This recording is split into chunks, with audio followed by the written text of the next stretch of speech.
Hello! നിത്ര talks എന്ന എൻ്റെ YouTube ചാനലിലേക്ക് എല്ലാവർക്കും വലിയൊരു സ്വാഗതം. കാറ്റത്തെ കിളിക്കൂടിൻ്റെ പുതിയ വിശേഷം കണ്ടാലോ? അങ്ങനെ നമ്മളെ സുധീഷ് നിധിയുടെ മനസ്സ് മാറ്റാനുള്ളൊരു ശ്രമത്തിലാണല്ലോ. അതിന്റെ ഭാഗമായിട്ട് കോളേജിലേക്ക് നിധിയുടെ കൂടെ വരാമെന്ന് പറയുന്നുണ്ട്. നിധിയാണെങ്കിൽ അതിന് സമ്മതിക്കുന്നു പോലുമില്ല. അങ്ങനെ രാത്രി അവർ ഫുഡ് കഴിക്കാൻ വേണ്ടി ഇരിക്കുമ്പോൾ നമ്മളെ സുധീഷ് ആ ഒരു മാറ്റർ അവിടെ എടുത്തിടുന്നുണ്ട്. നാളെ നിധിക്ക് കോളേജിലേക്ക് സർട്ടിഫിക്കറ്റിന് അപ്ലൈ ചെയ്യാൻ പോകണം എന്നൊക്കെ പറയുമ്പോൾ നമ്മളെ സുഭാഷ് ചേട്ടൻ നികേഷിനോട് പറയണേ, എടാ നീയും കൂടെ പോകുന്നൊക്കെ പറയുന്നുണ്ട്. അപ്പോൾ നികേഷ് പറയണേ, എനിക്ക് നാളെ ഒരു ടെസ്റ്റ് ഉണ്ടാവും, എനിക്ക് പോകാൻ പറ്റില്ല എന്ന് പറയുമ്പോൾ നമ്മളെ നിധി പറയണേ, വേണ്ട ഞാൻ ഒറ്റയ്ക്ക് പോയിക്കോളാം, കുഴപ്പമില്ല എന്നൊക്കെ പറയാണ്. അപ്പോൾ സുധീഷ് ആണെങ്കിൽ അതിൻ്റെ ഇടയിൽ കൂടെ കയറി കോളടിക്കുന്നുണ്ട്. അവനും വരണം എന്നുള്ള ആഗ്രഹം കൊണ്ട് അവൻ ഓരോന്ന് പറയുന്നുണ്ട്. അവസാനം നമ്മളെ നിധി പറയണേ, വേണ്ട അതിൻ്റെ ഒന്നും ആവശ്യമില്ല, ഇന്നാൾ പോയ പോലെ അവിടെ ഉണ്ട് ഇവിടെ ഉണ്ട് എന്നൊക്കെ പറഞ്ഞ് എന്നെ പറ്റിക്കാനല്ല, എനിക്ക് വേണ്ട അങ്ങനെ ഒരു സഹായം വേണ്ട, സുധീഷിൻ്റെ സഹായം ഒട്ടും വേണ്ട എന്നൊക്കെ പറയുന്നുണ്ട്.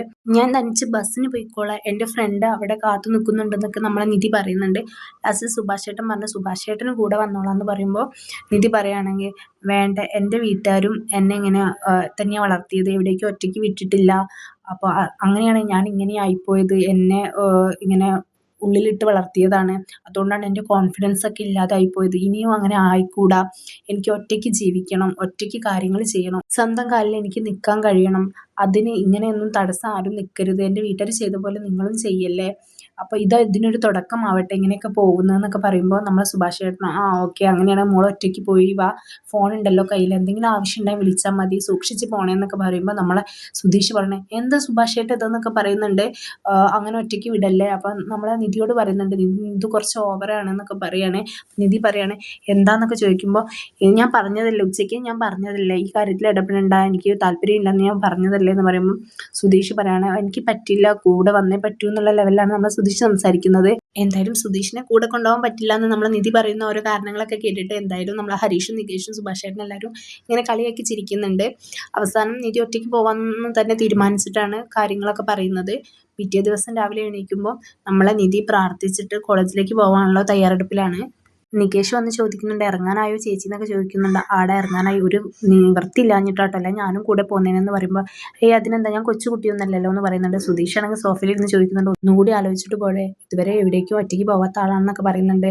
അപ്പം നിധിയാണ് പറയുന്നുണ്ട്, ഇയാളുടെ കൂടെ ഞാൻ വന്നില്ല, അപ്പം എനിക്ക് തനിച്ച് പോകാനും അറിയാമെന്നൊക്കെ പറയുന്നുണ്ട്. നമ്മളെ സുഭാഷ് ചേട്ടൻ വന്നിട്ട് അവൾക്ക് ബിസ്ക്കറ്റും വെള്ളമൊക്കെ കൊടുക്കുന്നുണ്ട്, വിശക്കുമ്പോൾ കഴിച്ചോ എന്നൊക്കെ പറഞ്ഞിട്ട്. അപ്പോൾ അവൾ വേണ്ട, ഞാൻ ഇങ്ങോട്ട് തന്നെയല്ലേ തിരിച്ചു വരുന്നതെന്നൊക്കെ പറയുന്നുണ്ട്. ചാർജർ എടുത്തോ, ഫോണിൽ ചാർജ് ഉണ്ടോ എന്നൊക്കെ ചോദിക്കുമ്പോൾ നമ്മളെ സുധീഷ് മനസ്സിൽ വിചാരിക്കും, ഓ എന്തൊരു കെയറാണ്. സുഭാഷ് ചേട്ടൻ സുധീഷിനോട് പറയുന്നുണ്ട്, നീ ഒന്ന് ബസ് കയറ്റി കൊടുത്തിട്ട് വാടാന്നൊക്കെ പറയുന്നുണ്ട്. അപ്പോഴാണ് മുറ്റത്ത് ഒരു കാർ വരുന്നത്. അപ്പോൾ കാർ വന്നിട്ട് ആ കാലത്ത് ഡ്രൈവർ ഇറങ്ങിയിട്ട് പറയുന്നുണ്ട്, സുധീഷ് ഞാൻ വന്നടാന്ന് പറയുന്നുണ്ട്. അപ്പോൾ എന്തിനാ കാറെന്ന് ചോദിക്കുമ്പോൾ, അത് ഞാൻ ഏൽപ്പിച്ചതാണ് നിധിക്ക് പോകാൻ വേണ്ടിയിട്ട് എന്ന് പറയുമ്പോൾ അവരെല്ലാവരും ഞെട്ടുകയാണ്. അങ്ങനെ നല്ല വെയിലല്ലേ, ബസ്സിലൊന്നും പോകണ്ട, നിധി കാറിൽ പോയാൽ മതി പറയുമ്പോൾ സുഭാഷ് ചേട്ടനും അതിന് സപ്പോർട്ട് ചെയ്യുന്നുണ്ട്. സുഭാഷ് ചേട്ടൻ പറയുന്നത്, ഓ അതേതായാലും നന്നായി എന്നൊക്കെ പറയുന്നുണ്ട്. എന്തായാലും നിധിയുടെ പ്ലാനിങ് ഒക്കെ ആകെ തെറ്റിയിട്ടുണ്ട്. അവസാനം നിധിയും സമ്മതിക്കുന്നു കാറിൽ പോകാന്നുള്ളത്. കാറത്തെ ഡ്രൈവറോട് എന്തൊക്കെയോ സുധീഷ് പറയുന്നുണ്ട്. ഇത് എൻ്റെ ട്രാവൽസിലെ വണ്ടിയാണെന്ന് അവളോട് പറഞ്ഞാൽ മതി എന്നൊക്കെ പറയുന്നുണ്ട്. അപ്പോൾ അയാൾ ഡീസൽ അടിക്കാനുള്ള പൈസയൊക്കെ ചോദിക്കുന്നുണ്ട്. അതൊക്കെ നിനക്ക് തരാം, നീ ഇപ്പോൾ ആദ്യം പോയിട്ട് വാ എന്നൊക്കെ പറയുന്നുണ്ട്. അങ്ങനെ നിധി വണ്ടിയിൽ കയറിയതിൻ്റെ ശേഷം AC നല്ല കൂട്ടിയിട്ടോ എന്നൊക്കെ പറയുന്നുണ്ട്. അപ്പോൾ നിധി പറയുന്നത്, വേണ്ട എനിക്ക് ചുമ വരും എന്നൊക്കെ പറയുന്നുണ്ട്. നിധിയുടെ മനസ്സ് എങ്ങനെയെങ്കിലും ഒന്ന് മാറ്റാൻ വേണ്ടിയിട്ടാണ് ഈ സുധീഷ് ഇങ്ങനെയൊക്കെ പറയുന്നത്. അങ്ങനെ പോകുന്ന വഴിക്ക് നിധി മനസ്സിൽ വിചാരിക്കുന്നുണ്ട്, എങ്ങനെയെങ്കിലും ആ സർട്ടിഫിക്കറ്റ്സ് എൻ്റെ കയ്യിൽ കിട്ടിയാൽ മതിയേനി, എൻ്റെ വീട്ടുകാർ ഇതൊന്നും അറിയാഞ്ഞാൽ മതിയേനി, ഞാൻ ഈ കോളേജിലേക്ക് പോകുന്ന കാര്യം എന്നൊക്കെ വിചാരിച്ച് പ്രാർത്ഥിക്കുന്നുണ്ട്. അങ്ങനെ അവളുടെ ഫ്രണ്ട് ശ്വേത വിളിക്കുന്നുണ്ട്. നീ ഇറങ്ങിയോ എന്നൊക്കെ തിരക്കിയിട്ടാണ് വിളിക്കുന്നത്. അവൾക്ക് നല്ല ഭയമുണ്ട് നമ്മളെ നിധിക്ക്, ഇത് ആരെങ്കിലും അറിയുമോ എന്നൊക്കെ ശ്വേത പറയുന്നുണ്ട്. ഇവിടെ എല്ലാവരും ഭയങ്കര സന്തോഷത്തിലാണ് നിൻ്റെ വരവൊക്കെ അറിഞ്ഞിട്ടെന്ന് പറയുമ്പോൾ അതും നിധിക്ക് പേടിയാവുന്നുണ്ട്. അത് നമ്മളെ വീട്ടുകാരറിയാൻ ഇനി വഴിയാവുമോ എന്നൊക്കെ വിചാരിച്ച് ആലോചിച്ച് പേടിക്കുന്നുണ്ട്.